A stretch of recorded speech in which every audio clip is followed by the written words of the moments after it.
Sí, Adelante. muchas gracias Gaby. Muy buenas tardes a todos. Esperamos que se encuentren con salud, igual que su familia, que estén todos bien. Esto se ha prolongado más de lo que cualquiera hubiera pensado y deseado. Son tiempos inéditos, pero bueno, aquí estamos gracias a la tecnología avanzando con algunos temas. Y hoy hemos invitado en nombre del Consejo Directivo de Vertebra, Francisco Abel Treviño Cisneros, Gabriela Sagaón Sánchez, Ricardo Cantú Yaukens y José Rivero Azcárraga, y un servidor, les damos la bienvenida. Y pues el tema es, aunque ya nos ha hablado de el Tratado de Libre Comercio en alguna ocasión de manera presencial, Ildefonso Guajardo, en uno de los eventos de Vertebra, hace poco más de un año.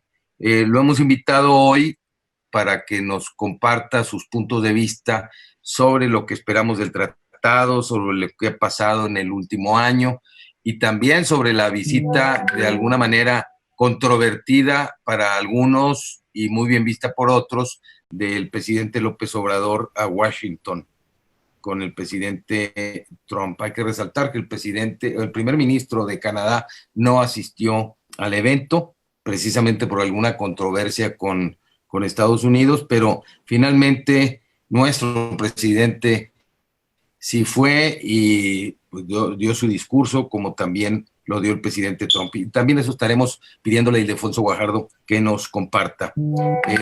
Hablará Ildefonso Guajardo unos 30 minutos, alrededor de 30 minutos, 30, 40 minutos, y después las preguntas y respuestas que pueden ir haciendo a través del chat para después repasárselas a nuestro invitado de hoy. Como ustedes saben, Ildefonso Guajardo Villarreal es originario de Monterrey, Nuevo León, en donde nació el 19 de abril del 57. Sus estudios básicos los realizó en su natal Monterrey, así como la licenciatura de Economía que cursó en la Universidad Autónoma de Nuevo León. Realizó estudios de posgrado en la Universidad Estatal de Arizona y en la Universidad de Pensilvania.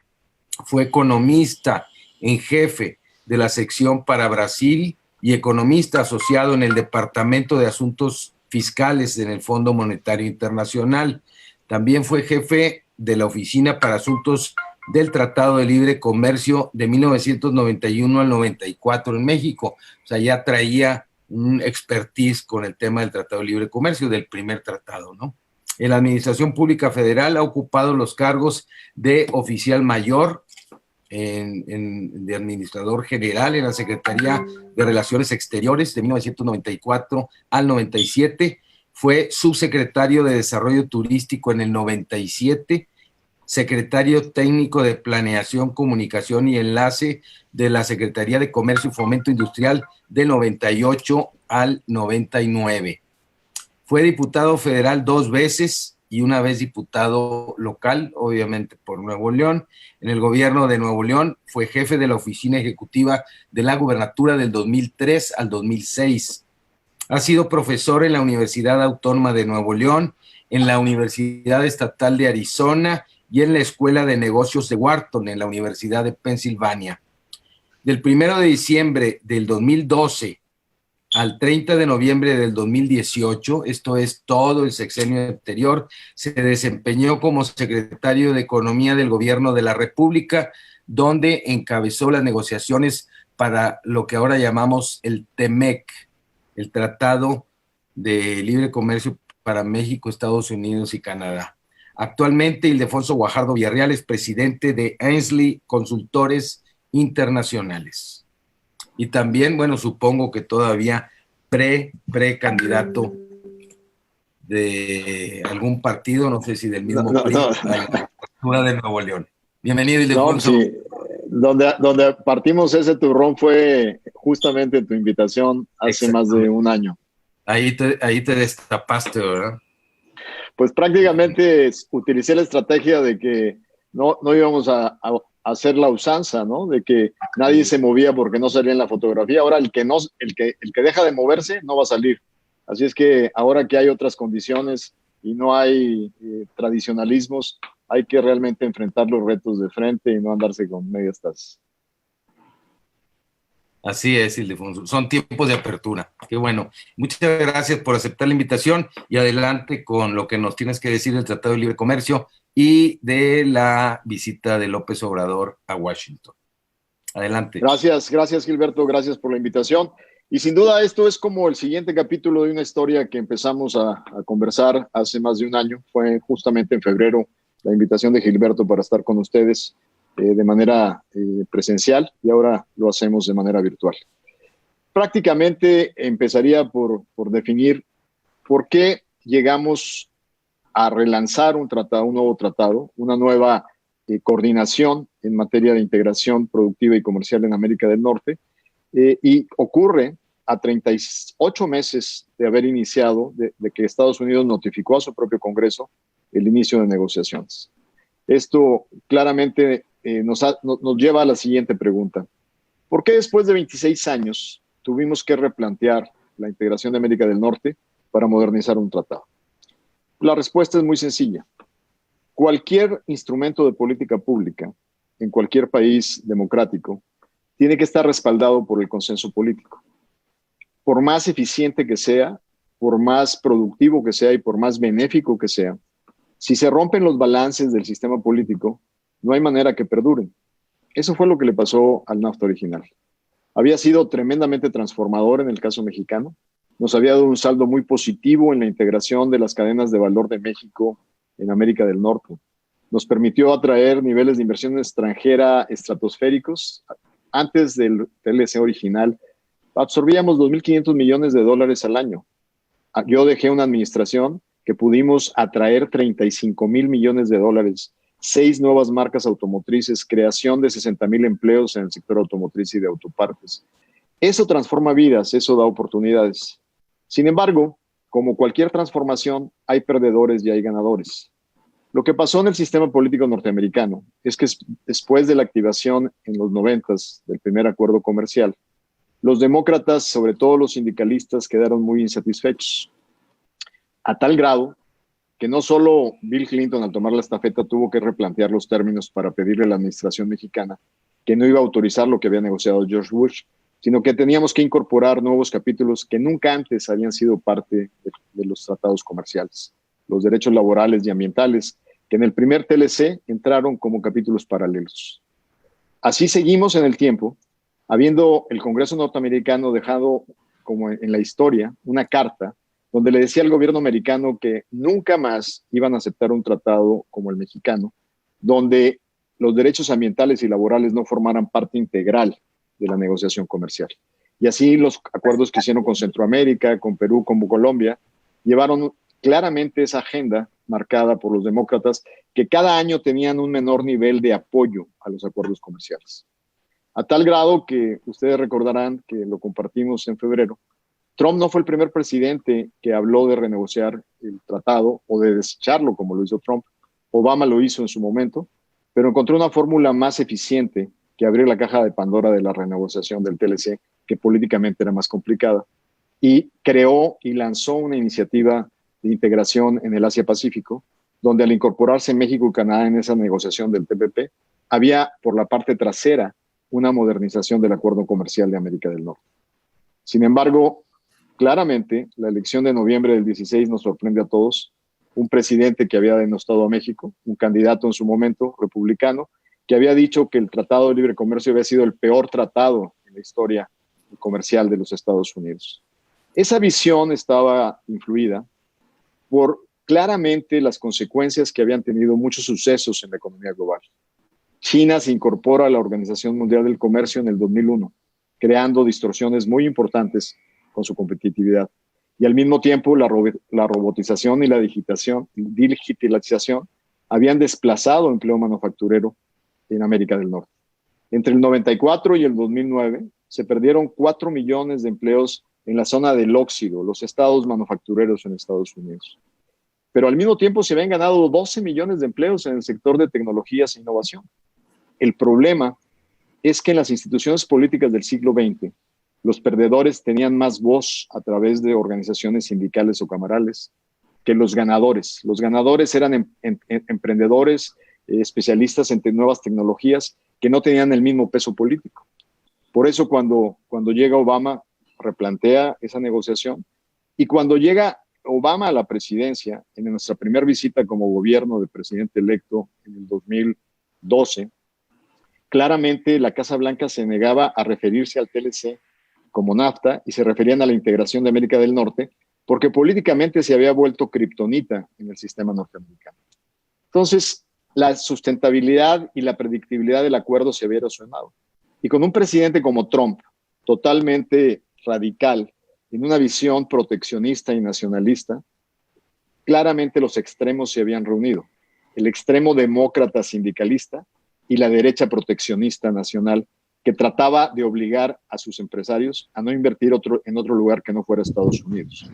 El reto era superior, porque tendríamos que sentarnos a la mesa con una gente con una visión totalmente diferente del mundo y había que encontrar la ruta por la cual, a través del mismo sistema político, sentarlos en la mesa para salvar la estructura fundamental de un tratado comercial. Y en ese proceso había que entender realmente cuál era el objetivo fundamental. Al inicio, las posiciones de negociación, así fueron referidas por el presidente de la Cámara de Comercio en Washington, Tom Donahue, se les llamaban píldoras venenosas porque todas eran disruptivas en los mercados de exportación de productos frescos, en los mecanismos a través de los cuales los tratados resuelven controversias, en temas claramente de autorrestricciones en el comercio exterior para disminuir artificialmente los déficits o superávit comerciales. Una serie de acciones que eran prácticamente suicidas en materia de comercio internacional. Desde el día 1 me quedó claro que el tiempo era el mejor aliado para hacer que una nueva administración que apenas entraba con ideas totalmente retrógradas en materia de comercio, poco a poco estuvieran escuchando a sus propios electores, a los que exportaban a México maíz amarillo, a los que exportaban fructosa, a los que eran exitosos exportadores de carne de cerdo, a los que estaban integrados en cadenas de valor en la industria aeroespacial, en la industria automotriz, y muchos de ellos electores norteamericanos. Yo creo que el tiempo, sin duda, fue el principal aliado en este esfuerzo.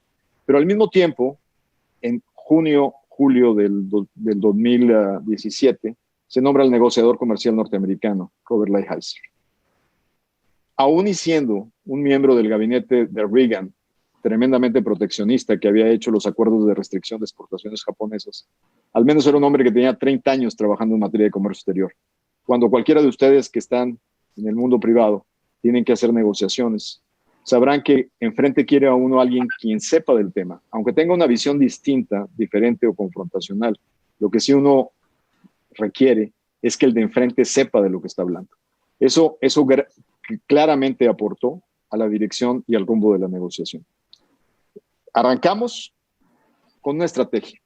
Fue aceptada la propuesta de México de primero dedicarnos a modernizar los capítulos que estaban totalmente anquilosados en el acuerdo original. De los 32 capítulos actuales, 10 de ellos fueron parte del esquema de modernización en 7 rondas de negociación. Eso nos permitió avanzar prácticamente todo el 17 en ese esquema.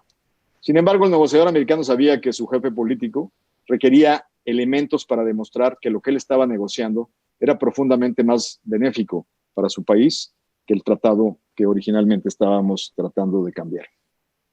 En el proceso fue el 18 el año crítico para poder arribar a soluciones. Y entendimos que dentro de este esquema de humo y de movimientos simultáneos, había algo fundamental que Trump quería tener dentro de la negociación. Y era exigir algo que es mayor proveeduría regional. El mundo, a través de muchos años, había seguido una tendencia globalizadora, donde, por ejemplo, siendo proveedores de la empresa Boeing en Seattle, Washington, una turbina que llegaba a Mexicali para ponerle en México el equipamiento de protección de ruido, para prevenir la contaminación de ruido, había pasado por 9 países en el mundo. La idea fundamental era no dar beneficios más allá de América del Norte a esta integración para que el libre comercio solo beneficiara a los países de América del Norte. Esto en política suena muy bien, pero en una realidad de un mundo competitivo y eficiente puede resultar en elementos muy restrictivos para poder competir con otras regiones del mundo. ¿Por qué? Porque muchas de las ramas industriales que se integran en las áreas electrónicas o las áreas de nuevos plásticos avanzados, esas cadenas están desarrolladas en otras latitudes. Y si uno cierra las puertas, puede ser menos eficiente y menos competitivo a nivel global. El objetivo era encontrar un sano equilibrio entre cómo aumentar las exigencias para la integración de América del Norte, pero no perder la competitividad que nos haría fuertes a nivel internacional. Entendimos que el fortalecimiento de estas reglas era importante. Por eso, el capítulo más importante fue la negociación del sector automotriz. México ya era un exitosísimo exportador a Estados Unidos. Cuando yo empecé a negociar, exportábamos 1.700.000 sedans más 1 millón de camionetas pick-up a Estados Unidos. Esto tenía que no solo que perseverarse, mantenerse, sino como también abrir un espacio de crecimiento y de expansión de la planta manufacturera mexicana. El mercado más importante a nivel global es el norteamericano. Y dada la nueva visión en Washington, iban a ser más difícil a los japoneses y a los asiáticos y a los europeos para poder acceder a su mercado. ¿Cómo México podía engancharse en esta negociación, conservando su participación de mercado, pero al mismo tiempo tratando de mantener en esta cadena de integración la oferta nacional de partes y de vehículos terminados? Eso fue lo que llevó la mayor parte del reto del proceso. Pero afortunadamente pudimos concentrar la estrategia en 5 áreas. Existen hoy en el universo arancelario de exportación mexicana 12,000 tarifas, las cuales tienen 12,000 reglas de integración tarifaria. O sea, ¿qué debes de poner en esos bienes de producción nacional o regional para que tengan un tratamiento de exención impositiva o tarifaria? De esas 12,000, solo negociamos 5 y esas se perseveraron hasta el final del acuerdo. Otro elemento de la negociación fue el aspecto progresista de la misma o progresivo. Incluir elementos que garanticen que el nuevo acuerdo puede distribuir beneficios equitativos a todos los involucrados. El primer acuerdo, sin duda, nos transformó, pero es claramente un acuerdo en el cual se apalancó el crecimiento exportador de México en grandes empresas. Las cadenas de valor, los elementos de integración fueron más lentos porque no hicimos la tarea interna para poder lograr los máximos beneficios del acuerdo. Hubo muchos beneficios, pero se pudieron haber obtenido más. Lo mismo va a pasar con el TEMEC. El TEMEC es una gran oportunidad frente a un oscuro túnel generado por la crisis de salud, pero no es una vara mágica que en automático la letra escrita en 32 capítulos vaya a resolver los dilemas del desarrollo nacional. Tiene que ir emparejado con una agenda de política pública. Los legisladores mexicanos ya hicieron su tarea con la legislación de implementación del acuerdo. Pero también tenemos que hacer una tarea encabezada por el sector público para mejorar la conectividad en fronteras, reducir la regulación excesiva para que las industrias acereras, petroquímicas, enfrenten los mismos términos regulatorios en América del Norte, desarrollar infraestructura portuaria de comunicaciones para el tránsito de mercancías, personas y servicios que sea eficiente, y de alguna manera alinear los esfuerzos todos en esa dirección. En este contexto, la integración en un solo frente del sector privado mexicano y el Ejecutivo Nacional es fundamental. Hoy, que el COVID nos presenta una gran oportunidad de relocalizar inversiones que hoy están en latitudes tan lejanas como Asia, debido a que habrá sin duda una tendencia a fortalecer la cercanía a los mercados. Hoy creo que el sector privado mexicano puede tomar un papel fundamental en coordinación con los organismos estadounidenses para salir juntos a buscar la relocalización de plantas que tienen que satisfacer nuevos requerimientos en América del Norte. Dentro de este contexto, sin duda hay nuevos retos. Uno de ellos es cumplir con exactitud los requerimientos de la nueva legislación laboral mexicana. Esto puede ser una influencia en el sentido correcto, mejorar y garantizar las condiciones de la fuerza de trabajo y sus derechos. Pero también existe un riesgo. Si no trabajamos en conjunto, podemos regresar a sindicalismos del pasado, donde terminaremos viendo intereses de líderes y no de trabajadores reflejados en las negociaciones. Y sin duda hay intereses proteccionistas en Estados Unidos que ya están detectados, que tan pronto arrancó el tratado, van a tratar de sacar raja antes de la elección de noviembre en Estados Unidos para llevar casos en contra de empresas y sectores empresariales mexicanos, como en el caso de la industria automotriz y de autopartes, donde los sindicatos estadounidenses y canadienses quieren ampliar su influencia. Esto también se extiende a los productos frescos de exportación, cuando el presidente Trump está tratando de conquistar a los electores de Florida y de California y de algunas regiones que tienen productos competitivos en materia de tomates y de otras hortalizas, donde es menor la vulnerabilidad porque solo se vigilarán dos elementos fundamentales: el no uso de trabajo infantil en los campos mexicanos o de trabajo forzado. Todo ello es de acuerdo a la legislación mexicana, no es tratar de imponer en México legislaciones de otros países.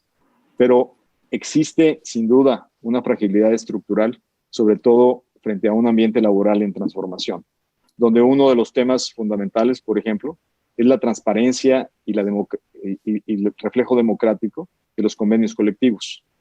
Muchas empresas en México tienen muchos años de no renovar sus convenios y generalmente se hacen con la anuencia de los líderes y no con la decisión democrática de los trabajadores. Esos elementos pueden ser utilizados de manera artificial por segmentos proteccionistas en Estados Unidos para iniciar casos en México. Yo les diría que sin duda la certidumbre que nos da un nuevo acuerdo es fundamental en los momentos en que estamos atravesando una de las peores crisis económicas de la historia. En el pasado, en la crisis del 94, en la crisis del 2008, es el sector exportador el que nos ha sacado adelante. En esta ocasión, lamentablemente, a diferencia de la crisis del 2008, esta no será una recuperación en V acelerada y rápida, porque los mismos mercados de exportación mexicanos están sufriendo altibajos con la aceleración de contagios y con el retroceso en la apertura de sus industrias y de sus mercados. Sin embargo, es el elemento fundamental en el que nos podemos apoyar hoy cuando tenemos evidencia de que hay una generación de desempleo que está impactando no solo al sector formal y al sector formal exportador, sino también a la economía informal mexicana. Finalmente, entraría yo a un comentario que está asociado con el viaje del presidente Andrés Manuel López Obrador a Washington. En primer lugar, creo que en la historia reciente mexicana, en su relación con Estados Unidos, no había habido un impasse tan largo de ausencias de visitas bilaterales entre líderes. En la administración pasada, al menos yo puedo contar 7, 8 ocasiones en que ya sea en México o en Estados Unidos o en foros multilaterales, nos reunimos con el presidente Obama. El haber interrumpido estas reuniones sin duda introduce un aspecto de inestabilidad al futuro del manejo de la agenda. El presidente fue criticado por escoger un momento tan cercano a noviembre, el momento de las elecciones en Estados Unidos. Pero creo que el haber roto el impasse tiene un valor significativo. Y sin duda hay un crédito. Todos esperábamos que el comportamiento disruptivo de Trump pudiera ocasionar un momento difícil para el líder mexicano. Afortunadamente los acuerdos se mantuvieron, no hubo la tentación de conferencias de prensa y el mensaje se centró fundamentalmente en el arranque de la implementación del acuerdo comercial. Es claro que habrá quien critique lo que se dijo o no se dijo. Creo yo que más bien yo haría un comentario que preocupa, y es que en la delegación empresarial mexicana, de todos los que acompañaron al presidente, no había uno solo que representara al sector exportador mexicano. No había un solo representante del Consejo Coordinador Empresarial. No invitaron a nuestro amigo Carlos Salazar, no invitaron a Concamín, no invitaron al Consejo Mexicano de Negocios. Ese es un mensaje que no es positivo, porque quienes construyen la relación día a día son los empresarios organizados a través de sus cúpulas y con quienes procesamos el proceso de cabildeo para llegar al final a un acuerdo conveniente para México, fue gracias al cabildeo del sector empresarial. Entonces, la señal de no llevar a nadie absolutamente que represente a la economía externa mexicana es una señal preocupante. Y espero que en el proceso de implementación esto se corrija. Como quedó claro, el proceso de implementación regresa las riendas a la Secretaría de Economía. Finalmente concluye la etapa un poco ruidosa de lo que fue la representación en relaciones exteriores en la negociación. en nuestra época, el responsable absoluto de la negociación y la implementación era la Secretaría de Economía. Creo hoy que sería una gran estrategia las mesas de trabajo que están estableciendo ya empresarios mexicanos, con la Secretaria de Economía, con la Secretaria del Trabajo y sin duda con la presencia del Secretario de Relaciones Exteriores, para poder diseñar la agenda hacia una implementación segura y libre de riesgos para México. En el futuro, no me queda la menor duda que tenemos la incertidumbre de una elección. Pero déjenme compartirles que independientemente de ganen los republicanos o ganen los demócratas, México no la va a tener fácil. La agenda tendrá énfasis diferentes, por motivos distintos, pero los demócratas también tienen una agenda muy dura en materia de derechos laborales y de derechos humanos. Probablemente el énfasis cambie, pero las presiones para México no van a cambiar. Por eso México tiene que estar muy consciente de sus fortalezas, tiene que estar muy consciente de cómo puede lograr mayor equilibrio en esta relación. Independientemente que estemos frente a un país que es 20 veces más grande en la economía que nosotros, no es un bloque monolítico. Tienen sectores e intereses que, sabiéndolos manejar de manera apropiada, podemos influir en el curso de la agenda. Lo que no podemos aceptar son amenazas y cruces en sectores entre migración y comercio, entre comercio y seguridad. La compartimentalización de la agenda que se usó por muchos años es un instrumento fundamental para equilibrar nuestra negociación con Estados Unidos. Es sin duda un mercado fundamental, pero se tiene que manejar claramente con palancas y equilibrios, porque también el sur representa un frente que Estados Unidos tiene que mantener en su esquema de seguridad nacional. Creo que nos necesitamos en la coexistencia y que podemos formar parte de soluciones positivas, pero tenemos que hacer valer nuestra presencia y nuestro liderazgo dentro de lo que representa México en el continente y de lo que representa para la seguridad nacional de Estados Unidos. Yo aquí dejaría mi primera intervención, tratando de enriquecerla sin duda con las preguntas y comentarios que hagan nuestros invitados para seguir elaborando sobre estos temas. Muchísimas gracias y estoy a sus órdenes. Muchas gracias, Ildefonso, muy amable, y vamos a pasar a las preguntas y respuestas. Hay gente que nos ha estado escribiendo que no pudieron entrar, no sabemos por qué se topó en 100 el número de participantes y teníamos una capacidad de unos 300, pero ya les dimos entrada a través de Facebook Live. Ahí es donde hay otros participantes que están escuchando esta conversación, además de que se graba y luego la subimos a el canal de YouTube de Vertebra. Aquí están haciendo algunas preguntas. Dice Regio Asistencia, así se identifica. Ildefonso, te saluda Luis Gerardo. Preguntarte, ¿te invitaron a la Casa Blanca para estar en la celebración del nuevo Tratado de Libre Comercio? No, claramente, si no invitaron a los representantes del sector privado. Tu risa delata que lo hubieras esperado, ¿no? No, ni siquiera. Uno claramente toma nota del tiempo que le corresponde, pero siempre las cosas, como decimos aquí en el norte, las calabazas se acomodan en el camino y cada quien tiene el reconocimiento que merece. Pero, o sea, mi satisfacción de la misión cumplida no está en función de estar en una mesa con un presidente que ha sido tan agresivo y tan insultante con México. ¿Te refieres a Trump? Claro que me refiero a Trump. Oye, por cierto, es muy interesante lo que señalas. Llamó la atención que había mucha gente de los medios de comunicación, cabezas de los medios de comunicación, y no había prácticamente nada, no fueron canacintras, con canacos, no, o sea, nadie de los representantes del sector empresarial, es más, no fue ni el presidente del Consejo Coordinador Empresarial, ¿verdad? Invitado por el presidente. Muy extraño eso. Deja tú lo extraño. O sea, yo puedo entender que haya químicas o creencias o no creencias. Y a veces la institución es más importante que tus químicas personales. y en un arranque de implementación de un acuerdo comercial, pues a los que tienes que tener en la mesa son a los que fundamentalmente representan al sector exportador mexicano.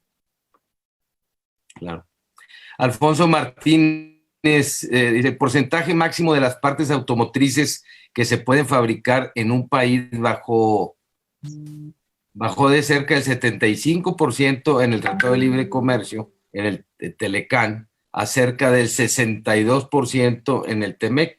¿Cuál es el impacto esperado al revés que esto tendría? Sí, no, lo que pasó entonces, es más. No, es del 62.5 en el acuerdo anterior al 75 bajó al en el acuerdo 75. actual. Exactamente. O sea, se sube ¿Y la qué barra. representa estos empleos? Mira, es bien importante lo que esto está generando, pero no nada más es eso, déjame complementarlo. O sea, además, en el nuevo acuerdo se exige que 7 autopartes básicas, transmisiones, ejes, sean producidas en América del Norte. Antes esas partes se hacían en Europa o en Asia y se integraban en Estados Unidos, Canadá o México. Y adicionalmente ahora el 70% del acero utilizado en un vehículo tendrá que ser acero fundido en América del Norte. Esto fue una parte del adendum que negoció Jesús Seade. Entonces, la barra se sube de manera muy importante para exigir la relocalización de actividades productivas. Cuando nosotros estábamos en la negociación, observamos que 5 compañías que representan el 70% de nuestras exportaciones, con un pequeño esfuerzo adicional, podrían llegar a los nuevos requerimientos.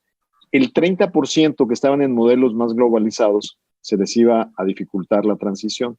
¿Quiénes estaban en ese 30%? Los recién llegados de Europa, Mercedes, BMW, algunos de los japoneses que tenían un blueprint productivo más global. Pero lo que garantizamos en las cartas paralelas es que el escenario de entrada al mercado norteamericano para este 30% nunca fuera diferente al existente en las condiciones actuales, que de acuerdo al compromiso de Estados Unidos con la OMC, es pagar un 2.5% de arancel, en dado caso que no cumplas con las reglas. El 2.5% de arancel no te saca del mercado competitivo. ¿Por qué? Porque lo absorbes con un ajuste cambiario muy rápido. Sin embargo, existe la visión en Washington que van a salirse de los acuerdos de OMC y llevar elementos impositivos hasta el 20%. Por eso México en la negociación hizo una carta de protección para el futuro de la industria automotriz. Y un elemento adicional que movimos fue que Estados Unidos pretendía que la mitad del 75% se hiciera forzosamente en Estados Unidos. Eso claramente era inaceptable. ¿Cómo terminó cuadrando el tema? Es que 40% de ese 75% se haga en una zona de salarios arriba de $16 la hora y el 60% se puede hacer en cualquier zona de salarios. ¿Qué quiere decir esto? Que de arranque probablemente eso solo se cumple para hacer 40% entre Canadá y Estados Unidos y 60% en México. Sin embargo, la semana pasada hubo algunas publicaciones de empresas japonesas que decían que para ellos la eficiencia de integración productiva podría resultar mejorar las condiciones salariales mexicanas que hacer una relocalización de plantas hacia Estados Unidos. Entonces, esto nos da sin duda una gran oportunidad para que esta nueva exigencia beneficie en inversiones y generación de empleos en México y en mejores de condiciones salariales. Por decir, a una empresa como Altos Hornos de México, con le beneficia esto muchísimo. le irá mejor. Sí, sin duda, porque ahora el acero tiene que ser fundido, el que se usa en los automóviles. En México, Altos Hornos le vende a plantas como Ternium, que hace aceros laminados para la industria, o a nuevas inversiones que han llegado a México de Newport, de Estados Unidos, en donde pudiéramos integrar cadenas productivas del acero, generando mayor empleo en México. Claro. Pues es muy bueno para el noreste de México. Altos Hornos está en Coahuila y ahora le encabeza un regiomontano como es Julio César Villarreal Guajardo. ¿Cuáles son, también lo pregunta Alfonso Martínez, cuáles son los temas ambientales nuevos que se incluyeron en el Tratado de Libre Comercio, en el nuevo, y que no estaban en el acuerdo anterior, en el Telecán? Mira, La negociación ambiental fue muy interesante, porque realmente todos nuestros amigos que nos acompañan saben que a Donald Trump le vale un cacahuate sus compromisos ambientales. De hecho, durante toda la negociación se negaban a hablar de calentamiento global, porque para el presidente Trump es un tema que no existe. Entonces, fue interesante porque la negociación del capítulo ambiental, nosotros claramente traíamos una agenda más positiva, igual que Canadá en materia ambiental, pero la administración de Trump arrastró los pies a tal grado que fundamentalmente lo que hicimos en el acuerdo que firmaron los presidentes el 30 de noviembre del 18 fue prácticamente una copia de lo que habíamos logrado avanzar en el TPP, muy similar a los compromisos originales de NAFTA, pero diciendo, ok, vamos a exigir las adhesiones globales o compromisos multilaterales que han hecho los países, pero que todos tenemos. Y todos sabemos que Estados Unidos es el país que menos ha firmado adhesiones a acuerdos multilaterales. Entonces, realmente esta agenda la impusieron los demócratas para exigir adecuaciones para su aprobación. Y ahí prácticamente subieron el estándar para los 3 países involucrados, pero que no representa mayores exigencias a las que México ya había tomado en el acuerdo global, en el acuerdo contra el calentamiento global. Entonces, para mí el tema ambiental no es el tema, no me preocupa. El que más me preocupa es el tema laboral.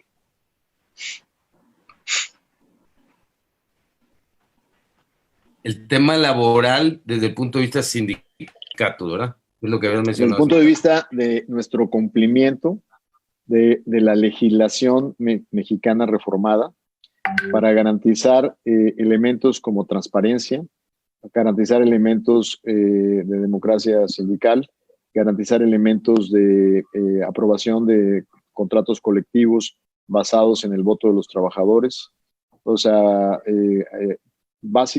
contra el uso de mano de obra infantil en los campos procesadores de alimentos para exportación. O sea, cosas que están en la ley mexicana, pero que realmente hemos sido muy deficientes en la exigencia de que se cumplan.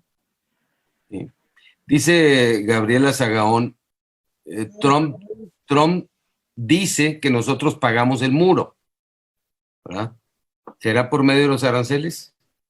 No, una de las cosas que siempre quedaron bien claras en la negociación, con todos los tweets que sacaba el presidente Trump, en algún momento dijo, no se preocupen, con el nuevo tratado vamos a asegurarnos que los mexicanos paguen. Creo que obedecía a la pobre conceptualización que él tiene de superávits o déficits comerciales. Un superávit comercial no quiere decir que el gobierno dispone de recursos para financiar proyectos públicos, es simplemente el saldo que entre privados se genera en un sistema de importación y exportación. Entonces, nos hacía mucho ruido la negociación desde el punto de vista del mensaje público, pero tratamos siempre de mantenernos fijos en el objetivo.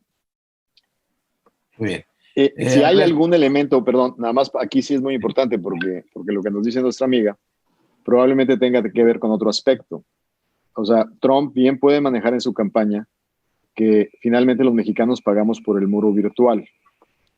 ¿Y cuál es el muro virtual? El tener una infinidad de tropas de la Guardia Nacional dedicadas a detener la migración centroamericana, cosa que antes no necesariamente era una tarea de México. Sin duda tenemos que proteger nuestras fronteras y tenemos que generar condiciones legales de tránsito. Pero Trump sí puede decir en su campaña que nos amenazó con aranceles para que bajáramos los flujos de tránsito de centroamericanos. Y hoy les aceptamos el regreso de centroamericanos a México a esperar su asilo en territorio mexicano, cosa que antes no hacíamos. Solo aceptábamos el retorno de mexicanos. Entonces, conceptualmente, en su campaña él podía decir, ya ven, con mis amenazas logré un avance en materia migratoria que nunca antes se había dado en la historia de la relación bilateral. Alberto Adame, ¿qué ventajas nos ofrece a las empresas mexicanas para licitar obra pública en Estados Unidos? Hay un capítulo nos ofrece este tratado? Hay un capítulo en el acuerdo que habla de compras gubernamentales, que fundamentalmente lo que hace es tomar el capítulo original que regula el grado de apertura que hacemos a las licitaciones internacionales. Entonces, en el caso mexicano, el precedente en el acuerdo es la apertura para organismos federales y para compras del gobierno federal. Dada nuestra organización federativa y las potestades estatales, este principio no abarca a las entidades federativas. Sin embargo, recordarás, Gilberto, que estuvimos negociando simultáneamente la modernización del acuerdo con Europa. Y en ese acuerdo, por primera vez en la historia, abrimos el acceso a licitaciones públicas a nivel estatal, en coordinación y aceptación de los principales gobiernos estatales de México. Para nosotros era un elemento que era importante para poder cerrar el acuerdo, pero también creemos que arroja luz, abriendo los procesos, a que las licitaciones sigan estándares internacionales y haya menos, cada vez reduzcamos los márgenes de la libre maniobra para corrupción de los gobiernos estatales.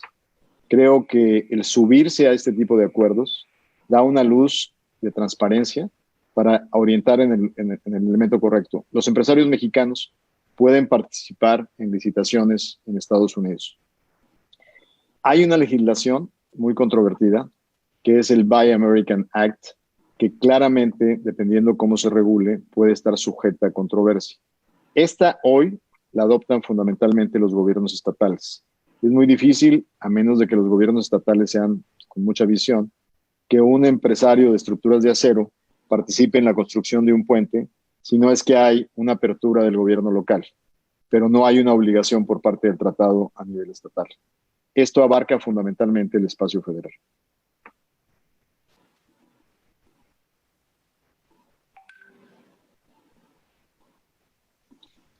Ahí está Gilberto. Está leyendo preguntas. Perdóname, sí. R. Montelongo dice, hola Ildefonso, te escucho decir que todavía hay mucho por hacer donde el trabajo conjunto entre legisladores, gobierno y sector privado, que es fundamental para sacar mayor provecho de todo esto. Pero ante la situación que vivimos actualmente, donde se ve un distanciamiento entre esos actores políticos, ¿qué sientes que se puede hacer o qué se debe de hacer? Creo que el sector empresarial debe perseverar en su establecimiento de puentes. No nos podemos dar el lujo de interrumpir la comunicación. Creo que el canciller y en el Ejecutivo y Monreal en el Legislativo han abierto canales de comunicación. Hay que aprovecharlos. Hay que volver a construir esos puentes porque es darnos un balazo en el pie el no anticiparlos y avanzarlos. Vamos a pasar por momentos de coordinación difíciles y de implementación, pero la única manera de hacerles frente es coordinados y unidos. Sé que la lista de invitados a la visita no tiene buenos augurios, pero lo que yo haría sería trabajar a nivel de los responsables de gabinete en los temas específicos para poder desarrollar una agenda de trabajo donde estoy seguro que el Ejecutivo no estaría opuesto a ir resolviendo las amenazas y los frentes que vamos a ir enfrentando. Creo que se ha establecido los canales adecuados y esperemos que tengan el respaldo político hacia el interior del gobierno para lograr sus objetivos. Jesús Garza dice, ¿no habrá migración de algunos procesos productivos automotrices de México a Estados Unidos por la implementación del pago de $16 la hora? Hoy en día se pagan alrededor de $2.50 a $4 la hora. Bueno, depende de la estadística que uses, cómo hagas los promedios de trabajos técnicos y profesionales. Pero sí, hay claramente un gran diferencial salarial. Pero precisamente por eso la estrategia fue ubicarlo en el contexto de 60% del paquete en México y 40% en salario arriba de $16 la hora. Esto, de acuerdo a la planta industrial establecida, nos da sin duda un espacio importante para seguir creciendo en el sector. Recordemos de que el consumidor más grande de autos en el mundo es Estados Unidos, con 20 millones de autos anuales. Entonces, el potencial frente a una visión prácticamente de economía cerrada que seguirá Trump es seguimos manteniendo nuestro acceso a ese mercado. Entonces, sin duda se reconfigurarán el diseño de cómo producen los autos en América del Norte, pero va a ser más el efecto de jalar cosas de Asia y de Europa, claramente en un nuevo equilibrio, pero que será sin duda hacia la expansión. Dice Humberto Treviño, ¿podrá un obrero mexicano ganando $25 la hora ganar más que el presidente de México, que dice que gana $24 la hora? Bueno, o sea, yo creo que llegar a un nivel de salarios de $25 la hora, en el caso del contexto mexicano, estamos todavía muy distantes, sobre todo a nivel obrero técnico. Y es por una razón muy sencilla. Cuando vemos el modelo de integración europea, es un modelo mucho más sofisticado que se inició a partir de la posguerra. Tomó más de 50 años a la Unión Europea conformarse como lo que es hoy. Y fue a través de un proceso de un libre mercado, una unión aduanera, una zona económica común, una moneda común, una supralegislación que impone una unidad por encima de, en algunos temas, de las soberanías nacionales. Pero el modelo arranca con una visión distinta a través después de una crisis, de una guerra. En el caso de América del Norte, desde el primer tratado, los grandes no de aquella negociación fueron no a la apertura del petróleo por parte de México en aquel momento, y no a la inclusión de migración en el acuerdo comercial. Esto claramente nos pone en una situación donde los diferenciales salariales no se pueden cerrar si no hay libre movilidad de trabajo. Claro, podemos hacer todos los esquemas de diseño de política pública para una mejoría permanente y oportunidades permanentes de crecimiento. Pero mientras no tengamos libre movilidad de mano de obra, no vamos a llegar a esos niveles. De hecho, vamos a tener una situación aberrante en el manejo de la política migratoria republicana, que es, en lugar de darle impulso al crecimiento y el desarrollo del sector laboral mexicano, van a empezar a aparecer otra vez los programas de trabajadores migrantes, porque están teniendo un problema muy serio de escasez de mano de obra. Y eso se empieza a reflejar en el sector de la construcción, en el sector agrícola e incluso en el sector manufacturero. Entonces, vamos a regresar a modelos que ya habíamos superado y que seguramente van a estar respaldados por la influencia y el peso de apoyadores de la administración republicana. Le recuerdo que por alguna razón se nos topó el Zoom con 100 participantes, cuando entendíamos que podrían ser hasta 300. Entonces muchos nos están siguiendo por Facebook Live, y en un momento nuestra tesorera Gabriela Sagaón va a repasar las preguntas que por esa vía están llegando. Aquí está Marcela, no dice no dice cómo se apellida, pero dice su opinión independientemente del partido al que pertenece hacia el presidente y los avances en 2 años. Bueno, yo creo que más bien debería centrarse también en la parte económica y la parte de la visita, ¿verdad? Por el discurso que algunos han señalado como muy, muy de loas en exceso, digamos, que se le pasó la mano, pero también otros decían, bueno, pues fue muy diplomático y dio cachetada con guante blanco, ¿no? Refiriéndose a López Obrador. Claro. Bueno, básicamente, desde el primer evento estábamos prácticamente inaugurando la administración. Los factores que mencionábamos como anclas de certidumbre, que son claramente muy, muy valorados, siguen siendo los mismos, no se han alterado. El problema es que la acumulación de decisiones de política pública empieza a marcar tendencia. Primero, creo que seguimos, como lo dije en febrero del año pasado, contando con un respeto a la autonomía del Banco Central y la ejecución de su política monetaria. Seguimos con algo que en medio del COVID no fue necesariamente bien valorado, pero que en el largo plazo da tranquilidad, que es un rechazo al endeudamiento y al crecimiento del déficit. Claro que cuando es necesario tener una política contracíclica como la crisis del COVID, pues hay opiniones variadas sobre lo que esperarían los mercados en esa ejecución. Y tercero, el mantener los compromisos de acuerdos internacionales como un ancla dentro de este esquema de certidumbre. Sin embargo, refiriéndome, se desalinearon muchas cosas. Nunca nos imaginamos que en el primer año de esta administración el presidente López Obrador fuera a enfrentar un reto como el que presenta la crisis de salud. En ese talante, las decisiones tomadas de no intervenir desde el punto de vista contracíclico han tenido una consecuencia de alargamiento de la crisis. ¿En qué sentido se está dando esto? El presidente ha sido claro en decir primero los pobres y sin duda amplió los programas y capacidades en adultos mayores, en jóvenes procurando futuro, en las becas en primarias y secundarias. Sin embargo, gran parte de la población impactada, de los 10 millones que van a perder su empleo en este año, o que ya prácticamente lo han perdido, es que la población económicamente activa entre 18 y 65 años no se les ha tirado un salvavidas. Y este no es un tema de rescatar empresas, es un tema de rescatar empleos. Y el golpe inmediato a la mano de obra capacitada se transmite a la economía informal. Son los mismos que compran en el puesto de tacos de la esquina, que mandan bolear su calzado, que contratan a lavacoches. En ese núcleo de influencia estamos viendo mucho sufrimiento.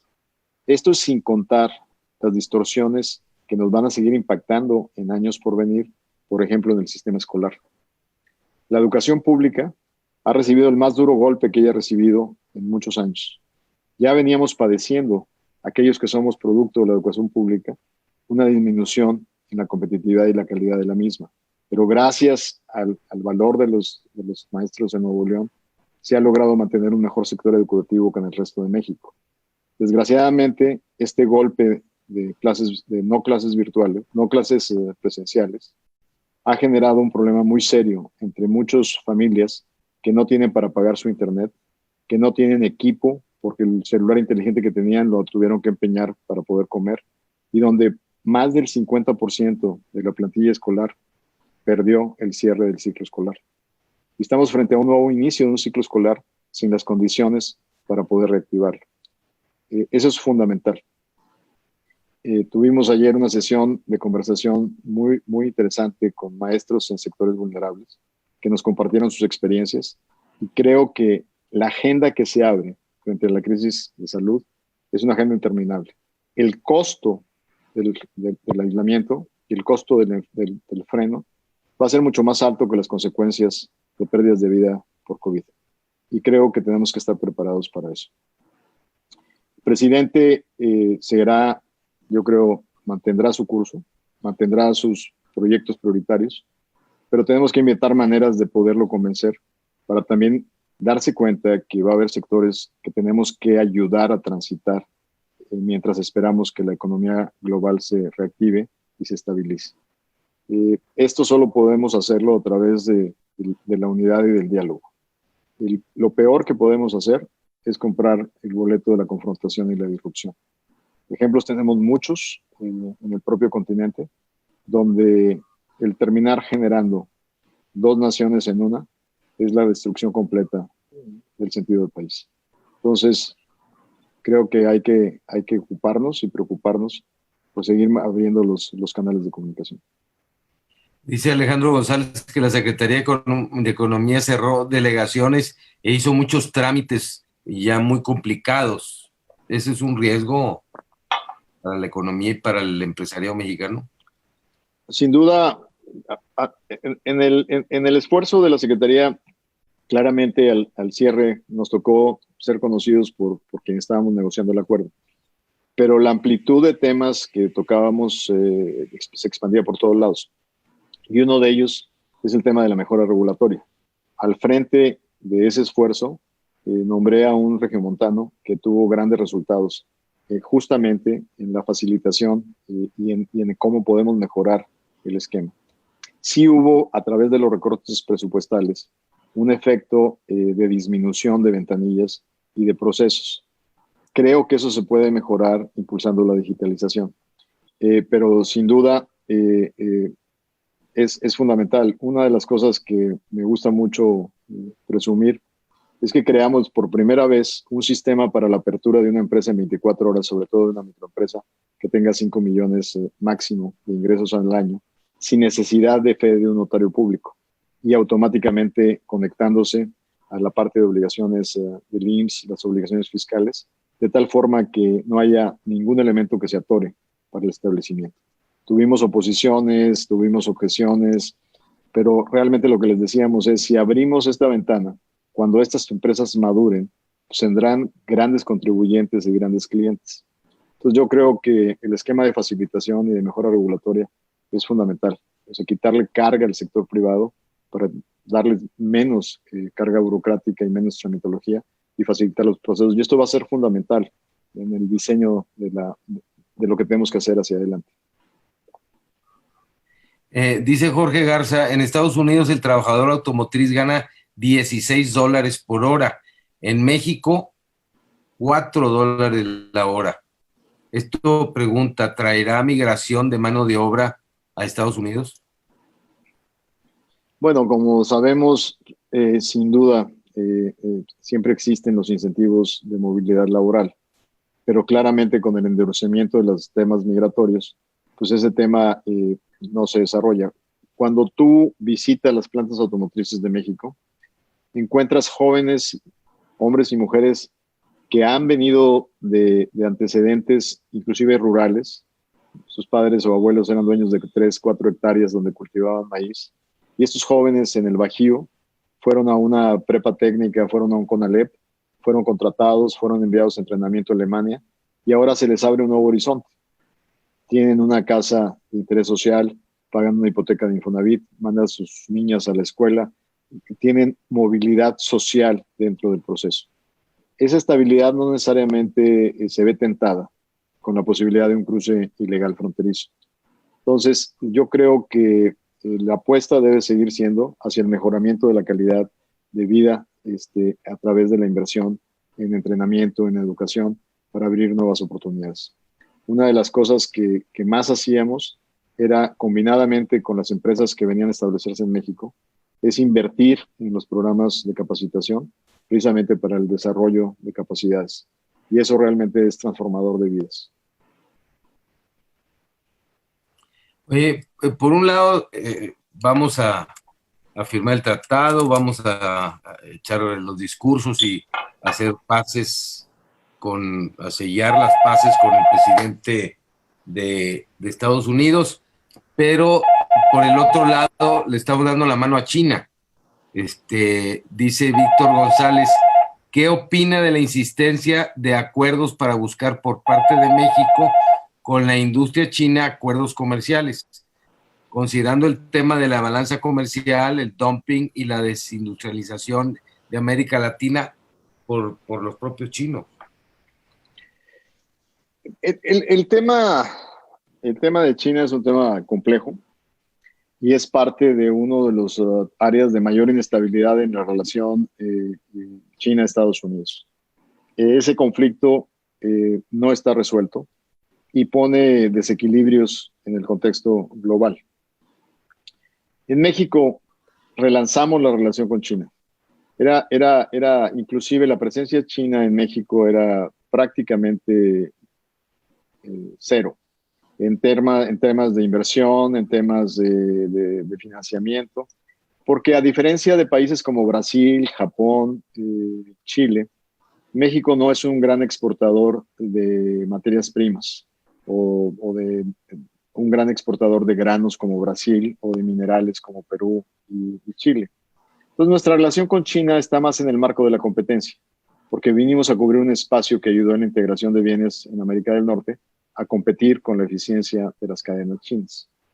En México, nuestra política comercial ha sido una política sin duda de aprovechamiento de las cadenas de valor, pero al mismo tiempo de defensa ante reglas ilegales o de manipulación del comercio a través de subsidios, como lo pueden referir los industriales del acero mexicano. Es un juego de equilibrios, pero sin duda lo tienes que balancear de una manera correcta. Al mismo tiempo, por primera vez logramos que China reconociera la denominación de origen del tequila mexicano, que aceptara la exportación de berries, que redujera el arancel a los aguacates, que certificara plantas exportadoras de puerco y res de México a China. Entonces, también es un consumidor global muy significativo. Esto no quiere decir, y de hecho el acuerdo te lo marca perfectamente, En una de mis visitas, Lighthizer estaba muy enojado porque el primer ministro Trudeau, al mismo tiempo que estábamos sentados en la mesa de negociación, había ido a ver a Xi Jinping a pedirle un acuerdo de libre comercio entre Canadá y China. Lamentablemente, Trudeau no iba preparado para ese diálogo porque el presidente de China le dijo, sí, me interesa mucho. Y Trudeau le dijo, pero recuerda que Canadá quiere que en el acuerdo haya respeto a derechos humanos, equidad de género, etcétera, etcétera. Y el presidente Xi Jinping le dice, pues regresen 100 años porque nosotros no metemos en los acuerdos comerciales temas de derechos, ¿no? Entonces, lo único que ocurrió es que Lighthizer estuvo muy irritado porque parte del problema era esta acusación de que México y Canadá podían ser utilizados como puerta trasera para la triangulación de importaciones chinas a Estados Unidos. Ahí, Lighthizer me pidió que metiéramos un párrafo que decía, ninguno de los miembros de este nuevo acuerdo puede hacer un acuerdo de libre comercio con China. Yo lo respondí, si esto es lo que quieres, si eres inflexible, pues entonces ya ahí nos vemos porque eso nunca lo va a aprobar el Senado mexicano. Tú no puedes restringir a un país soberano con quien hace y no hace acuerdos. Finalmente, ya cuando agarramos la pluma en la negociación, logramos poner en la mesa una propuesta que acercaba las diferencias. Y el párrafo final lo que te termina diciendo es, los miembros de este acuerdo, si van a hacer un acuerdo con una economía que no sea de mercado, o sea, con influencia, intervención de sus gobiernos, tienen que avisarle a sus socios NAFTA. Y al momento que le avisen, tienen que compartirles el contenido de ese acuerdo. Y los socios NAFTA decidirán si se quedan en el TEMEC o se salen del TEMEC. Pero entonces ya no venía como un castigo a quien haga un acuerdo o una prohibición, sino venía como un requisito de información y una toma de decisiones soberana de los que ya estaban. Ya de hecho el NAFTA como el TEMEC tiene una cláusula de salida con anuncio anticipado. Entonces realmente era un texto que lograba el objetivo sin vulnerar la soberanía nacional.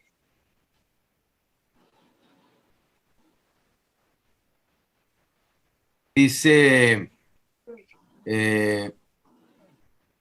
bueno, Gaby, si quieres, aquí tengo demasiadas preguntas, pero ¿por qué no repasas las que han llegado por Facebook Live Sí. para no dejarlos pendientes, ¿no? Muchas gracias, Liberto. Gracias, licenciado Bojardo. Pregunta Marta García Müller. Escuché que este nuevo acuerdo traía beneficios a los trabajadores en todo producto elaborado para exportación. ¿Es verdad?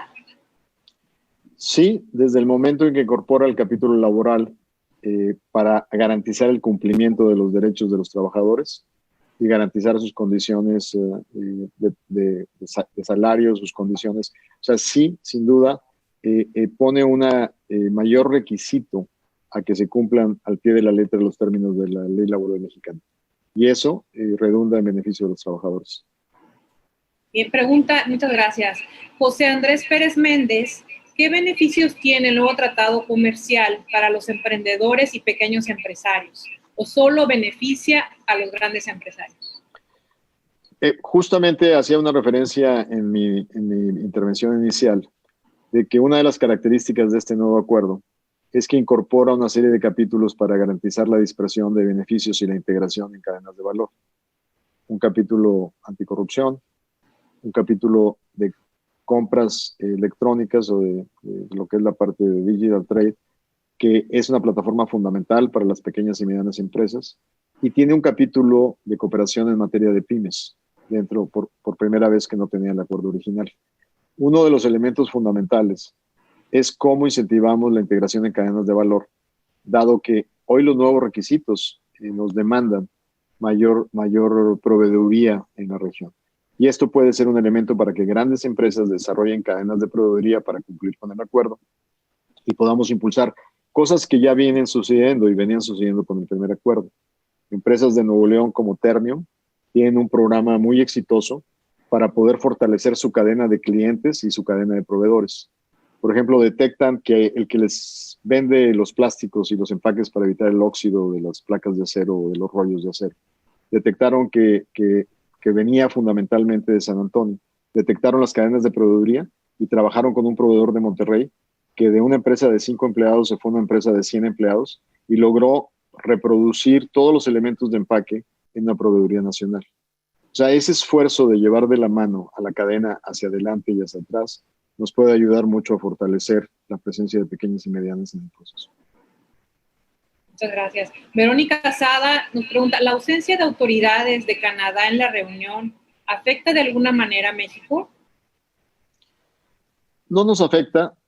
Esta reunión desde el inicio estuvo diseñada para cubrir ese vacío de presencia de reuniones bilaterales al nivel de líderes entre México y Estados Unidos.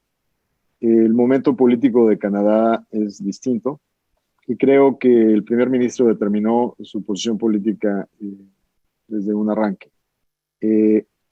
Claramente esto estaba definido así y la ausencia no cambió la planeación misma de la reunión. No creo que tenga un elemento, digamos, dañino para el momento de implementación del acuerdo.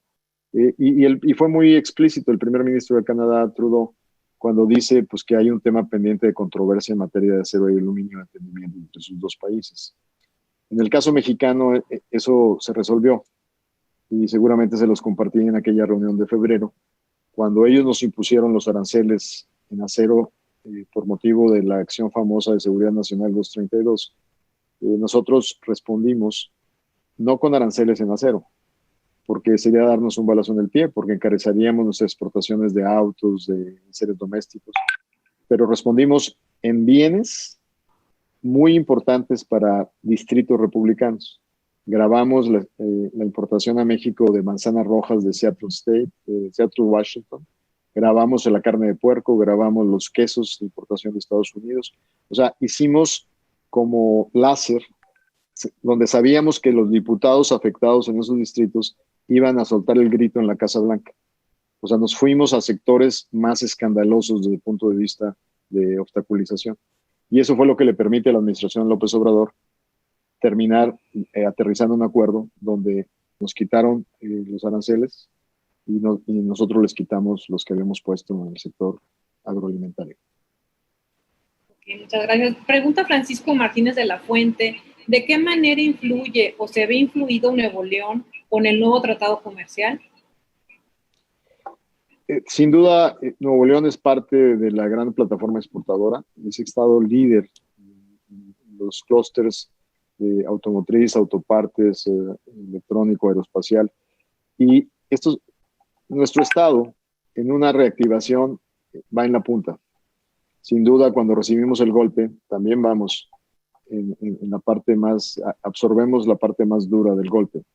Yo creo que para Nuevo León representa una gran oportunidad, sobre todo si podemos alinear las estrategias locales frente a una ausencia nacional en el tema de promoción a la inversión con la desaparición de ProMéxico. Hay un gran espacio para los gobernadores, sobre todo de estados que son plataforma exportadora, de ir por aquellas empresas que van a buscar nuevas locaciones saliendo de Asia y tratando de ver el continente de América del Norte, la región de América del Norte. Entonces creo que ahí hay un gran reto para tratar de atraer oportunidades. Nuevo León, con su mano de obra, con su sistema educativo, con su inversión en tecnología, puede formar parte de esta nueva oleada de inversiones.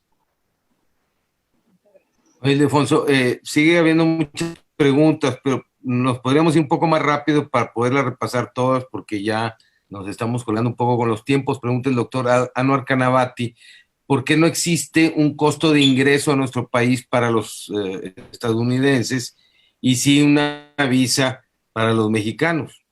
Es decir, no intentaron romper con eso en el acuerdo, en el nuevo acuerdo del Tratado de Libre Comercio. Bueno, primero, los impuestos los puedes sufrir en diferentes formas.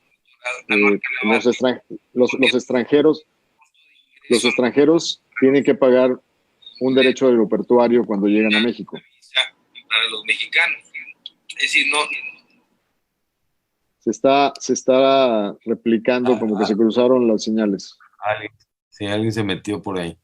Sí, se replicaron las señales. Bueno, básicamente te decía, sí, efectivamente hay un costo de una visa.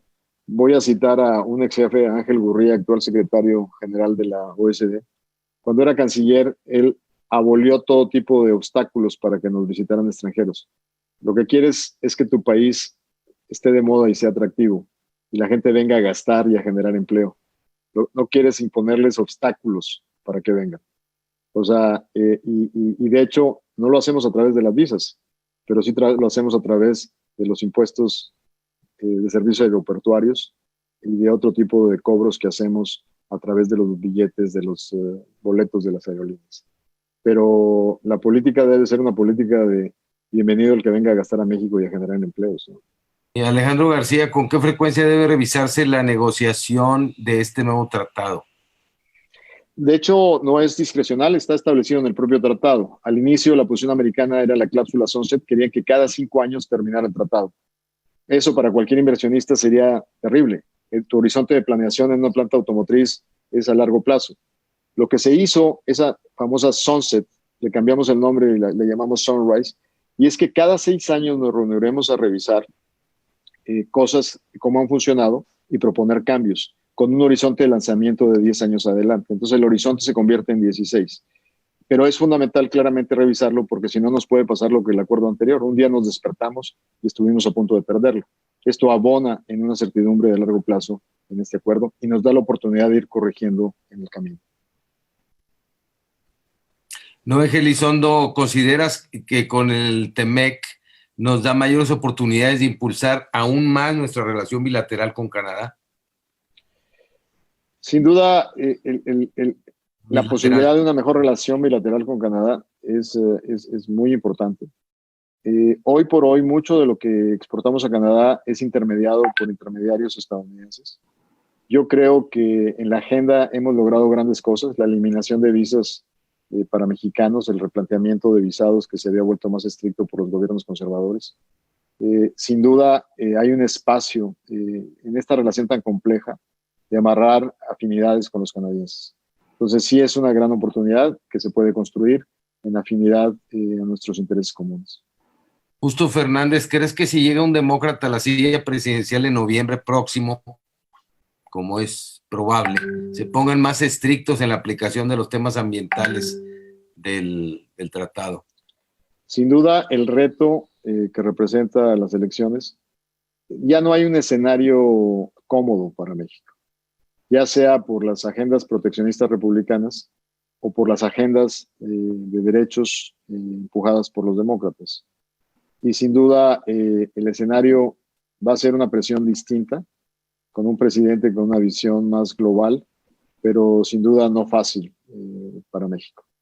Entonces, el reto cambiará, pero la presión ahí estará. Y Rosy Tobar, mencionas que la ausencia del sector exportador mexicano en la visita es una mala señal. ¿Cómo tomarán este mensaje los empresarios? ¿Has escuchado de ellos alguna expresión? Bueno, por ahí hubo algunas declaraciones públicas de un amigo regio muy querido, Eugenio Salinas, pues que sí expresaba con mucha claridad la extrañeza de que no fueron invitados los que construyeron junto con el gobierno las bases de este acuerdo en el cuarto de junta. Entonces sí hubo, digo, no expresiones de los presidentes de organismos, pero sí de algunos miembros integrados en estos organismos. Luis Homero Cañamar, el costo de la vida es más alto en Estados Unidos que en México. ¿Se está tomando esto en cuenta cuando se habla de la diferencia de salarios?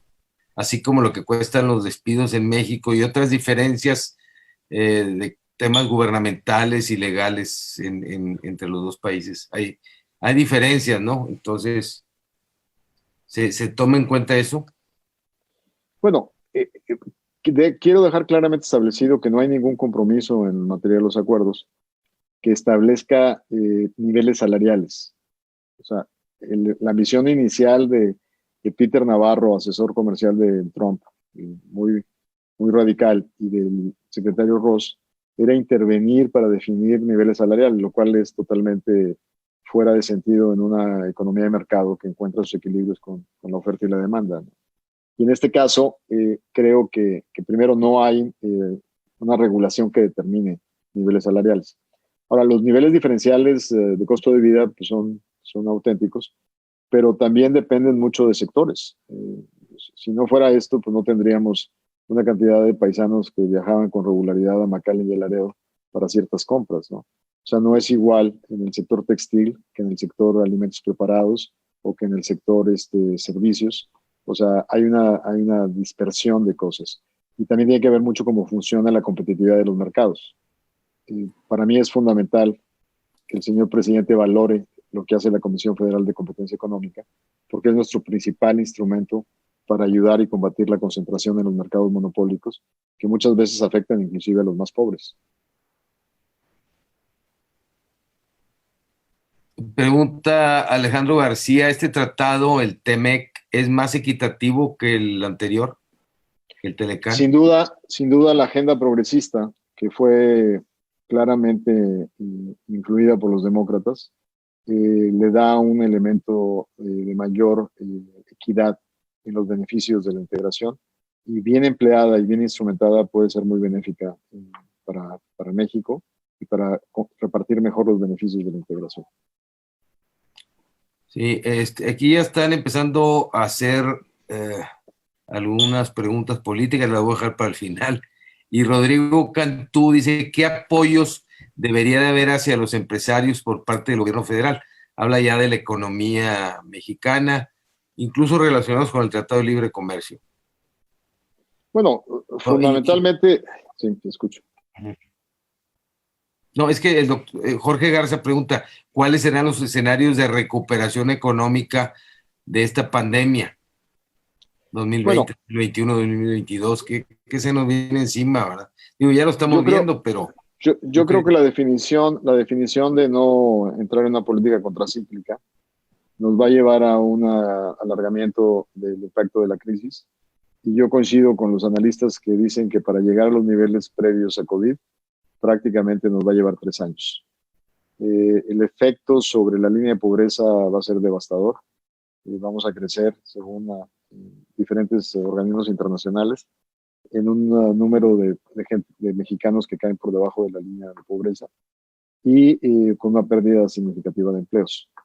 Y eso claramente no va a ser un tema que nos podamos recuperar de manera inmediata, levantando la crisis de salud. Esto va a tener consecuencias. ¿Qué tenemos que hacer? Tenemos que claramente reinventar la manera como el gobierno vuelve a presentar facilitación y oportunidades. Los gobernadores, frente a un nuevo escenario nacional, tienen una gran posibilidad de convertirse en motores de atracción de inversión. Tienen que reforzar sus sistemas de las agendas educativas a nivel técnico y profesional para crear las nuevas generaciones que requiere las nuevas líneas de producción industrial. Tenemos que replantear la agenda de intervención a nivel local. El presidente ya tiene definidos sus planes nacionales y en ellos claramente hay elementos donde tenemos que compensar y tenemos que rebalancear con el esfuerzo estatal. Esto nos llevará a hacer todo un replanteamiento de cómo trabajamos con la comunidad empresarial y cómo nos fortalecemos mutuamente. Van a ser 2 años y medio muy difíciles y hay que estar preparados para hacerlo. Sí, adelante. Ricardo García de León, de parte de la Asociación Mexicana de la Industria de la Construcción, el riesgo que mencionas de que los líderes sindicales se aprovechen del TEMEC, ¿no crees que sucede lo mismo con las cúpulas antidemocráticas y cerradas tradicionales que hay en México? Hay una falta de representatividad real, especialmente de las MIPYMES. Justamente el término de organización empresarial puede cambiar de acuerdo a cómo se integren los diferentes elementos. Yo que conviví 6 años con los organismos, te puedo decir que la Cámara Nacional de Comercio tiene un nivel de profundidad con pequeños establecimientos muy arraigada en todo el territorio nacional. O sea, la CONCAMIN y la CONCANACO realmente tienen esquemas de representación que reflejan las cadenas, en el caso de CONCAMIN, las cadenas de valor. Más de 250 cámaras sectoriales representadas. Entonces, el modelo de representación es un modelo que existe a nivel global y que en su diseño de la ley de cámaras podemos fortalecer su representatividad democrática. Pero lo que no podemos hacer es dejar al garete la atomización de una representación que al fin del día pueda ser utilizada de manera desventajosa por las autoridades para no generar consensos, sino para imponerse. Y es ahí donde está el reto. Dice Fernando Cerda, ¿qué papel juega el TEMEC en el proyecto del corredor interoceánico del Istmo de Tehuantepec? O viceversa. La conceptualización del Istmo, que aún se mantiene dentro de los proyectos del presidente, estaba asociado con una idea muy de fondo y voy a tratar de resumirla. En el modelo de integración global, desafortunadamente la locomotora mexicana fue organizada por los estados del norte, del Bajío y de Occidente. Hay un gran rezago con los estados del sur-sureste. Pareciera que estamos viviendo en dos Méxicos a dos velocidades. La crítica de que durante 30 años crecimos muy mal a pesar de la integración comercial. La pregunta que yo siempre hago, ¿crecimos muy mal dónde? Aguascalientes llegó a tasas casi de 10% de crecimiento anual, con promedios de 8% por muchos años, mientras que Chiapas y Oaxaca se nos quedaron por debajo del 2%.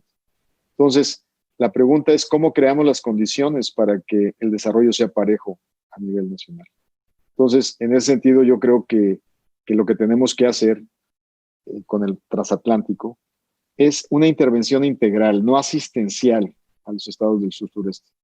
O sea, el modelo estaba diseñado en reservas territoriales para plantas bien diagnosticadas en lo que transita de mercancías desde China por el canal de Panamá a la costa este de Estados Unidos. ¿Cómo puedes agregarle valor y desarrollar capacidades para poder empezar a desarrollar un sistema de manufacturas básicas? Todos empezamos hace más de 40 años con la maquila. Intentemos jalar al sur-sureste con inversión en capital humano, en educación, en infraestructura, en capacidades logísticas, pero de una manera integral. Resolver el tema de comunicación no necesariamente te ayuda a resolver la ecuación integral. Bien. Gaby, tienes una pregunta más por ahí, ¿verdad? Sí. De Facebook Live. Está preguntando, permítame un segundo.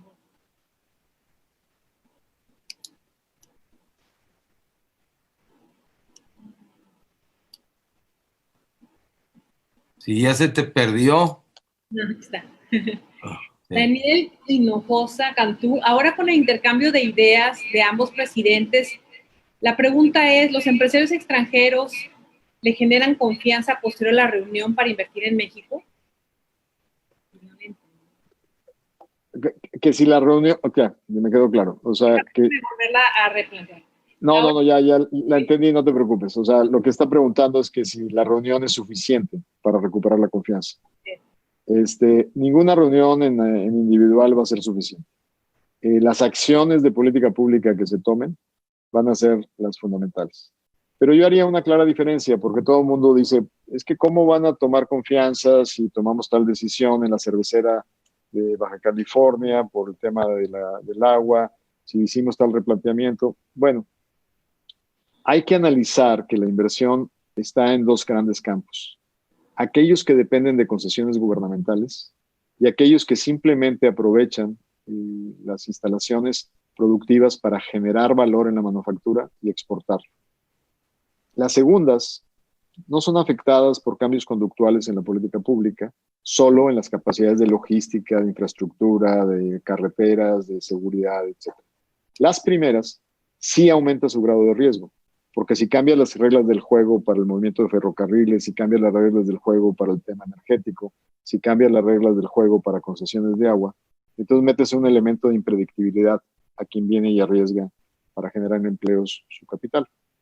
Entonces, yo diría que en la masa del sector exportador no tendríamos consecuencias, pero en la parte que tiene que ver con inversiones que dependen de concesiones, sí se ha aumentado el nivel de incertidumbre.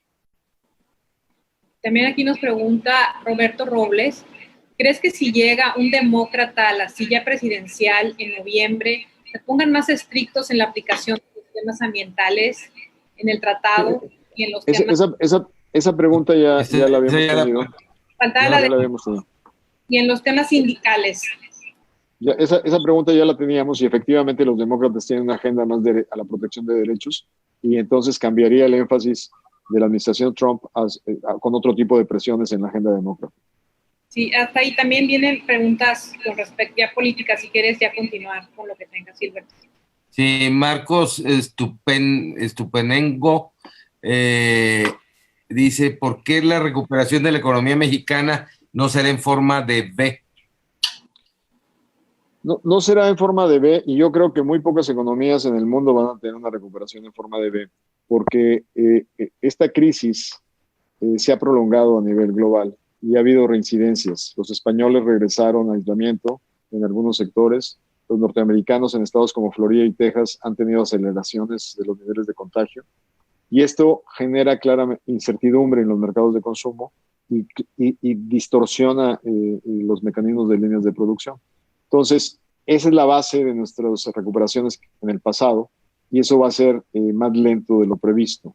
Adicionalmente, ya la disrupción que se ocasionó en la cadena interna, en las pymes de servicios, en los pequeños establecimientos, en las áreas informales, es más difícil de ser recuperable. Entonces, no esperemos una recuperación rápida y más bien tengamos la conciencia de que nos va a tomar, sin duda, un mínimo de 2 años estar en los niveles antes de la crisis. Y ya iba a pasar al último tema, pero Takuo Kabe pregunta, ¿cuál es la estrategia viable del uso del mecanismo de verificación laboral que tengan empresas de Estados Unidos y de Canadá? ¿Y qué precaución deben tener las empresas mexicanas, en particular en la industria agrícola, donde se frecuente el uso laboral infantil? Bueno, la legislación laboral es muy clara sobre la regulación de en qué edades los niños pueden estar en campos de cultivo y sin duda nunca deben de estar en campos de cultivo que manejen pesticidas. Entonces, eso no cabe la menor duda de que cualquier empresa exportadora tiene que ser socialmente responsable en el manejo de sus obligaciones con la legislación laboral mexicana. Por eso, el Consejo Nacional Agropecuario, encabezado por Bosco de la Vega, ya estableció un mecanismo de trabajo con la Secretaría de Agricultura, la Secretaría de Economía, la Secretaría del Trabajo, para que las empresas se autocertifiquen y no sean objeto de denuncias, a veces motivadas por intereses no necesariamente en favor de los mexicanos, sino para impedir exportaciones mexicanas. Entonces sí, es un riesgo, pero se está trabajando ya en esquemas de certificación. Francisco Martínez de la Fuente, ¿qué opina de las voces que apoyan un nuevo pacto fiscal federal y el acuerdo de los gobernadores rebeldes que les llaman, que están buscando precisamente esto, un nuevo trato fiscal para los estados de la República? Mira, yo creo que este debate del pacto fiscal no es nuevo, tiene mucho tiempo. Hoy se genera en condiciones distintas por un sentimiento de trato inequitativo y de concentración de recursos y centralización. Por lo tanto, los gobernadores lo mantienen muy, muy relevante su agenda. Siempre yo he dicho que tú no puedes revisar solo el pacto fiscal. Tienes que analizar el corazón del federalismo y tienes que ver el equilibrio que mantiene a una nación unida e identificada. ¿A qué voy con esto?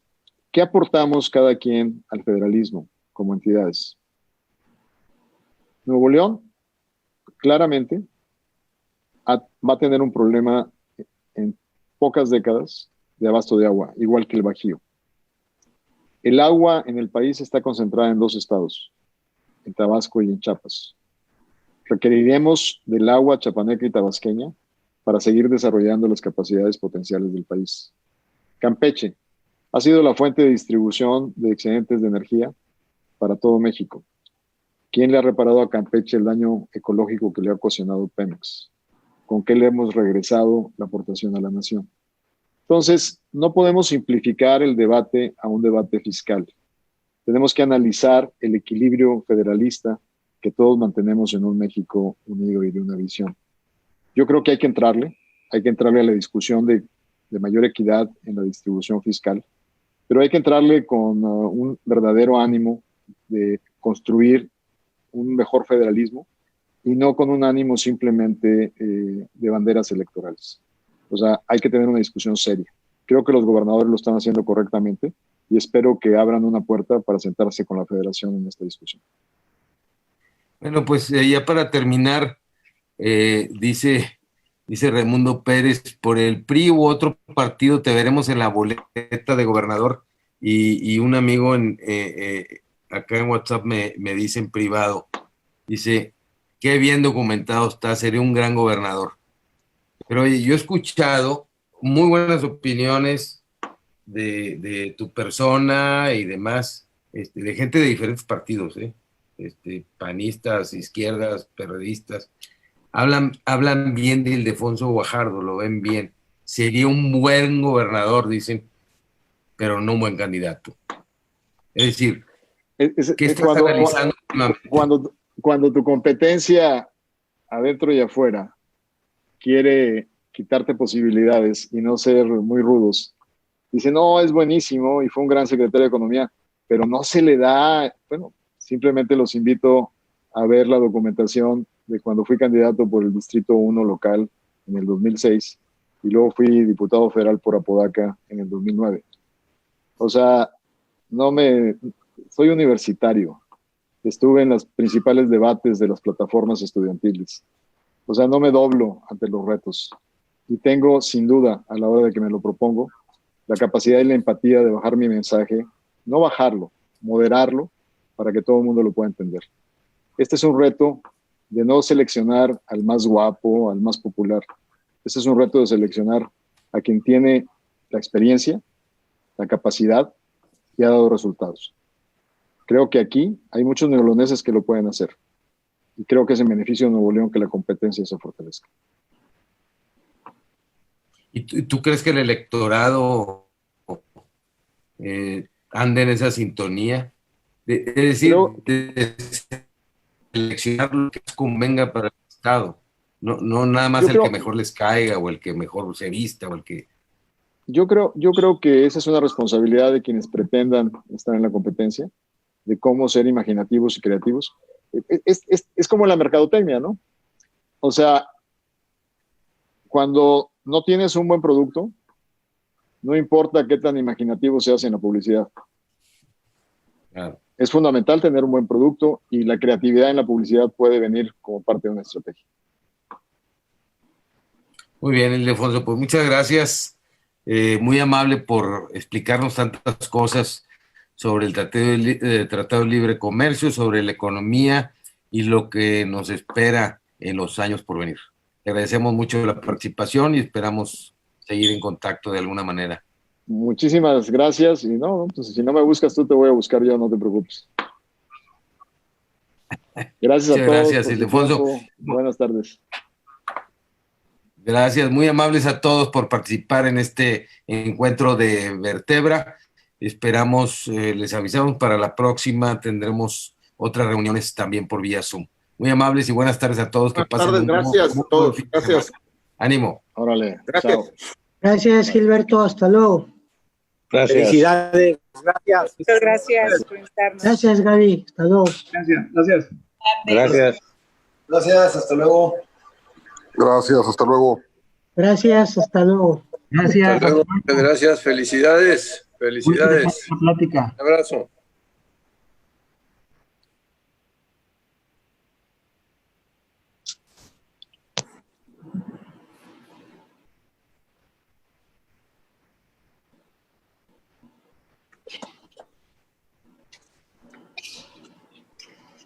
Se grabó, Gaby. Y está grabado, subiremos a la plataforma de Vertebra la grabación de la entrevista y la compartiremos en redes también. Muy bien, me parece muy bien. Buena suerte. Gracias, estamos en contacto. Gracias. Ánimo.